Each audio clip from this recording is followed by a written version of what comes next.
চলুন জেনে নেই ডাক্তাররা কেন ইফতারে খেজুর খাওয়ার পরামর্শ দেন। সারাদিন রোজা থাকার পরে খেজুর দিয়ে ইফতার খোলা যেমন ধর্মীয় দিক থেকে সুন্নত হিসাবে বিবেচিত, পাশাপাশি চিকিৎসা বিজ্ঞানেও কিন্তু এর রয়েছে অনেক স্বাস্থ্যকর উপকারিতা। বিষয়টি নিয়ে কথা বলবো আছি পুষ্টিবিদ নাহিদ আহমেদ।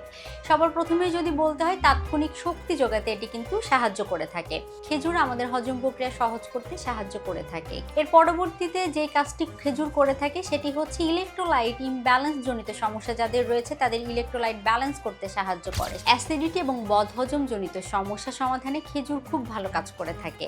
ওজন নিয়ন্ত্রণে কিন্তু খেজুর সাহায্য করে থাকে। পাশাপাশি ডায়াবেটিস রোগীদের জন্য হতে পারে একটি চমৎকার অপশন ইফতারে, যেটি খেয়ে আপনি রোজা খুলতে পারেন।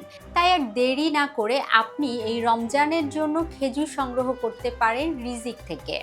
খুব সহজেই আপনি কিন্তু অর্ডার করে ফেলতে পারবেন ওদের ফেসবুক থেকে, ওয়েবসাইট থেকে, কিংবা স্ক্রিনে দেখানো নাম্বার থেকে। রিজিক, শুদ্ধতা ছড়িয়ে যাক।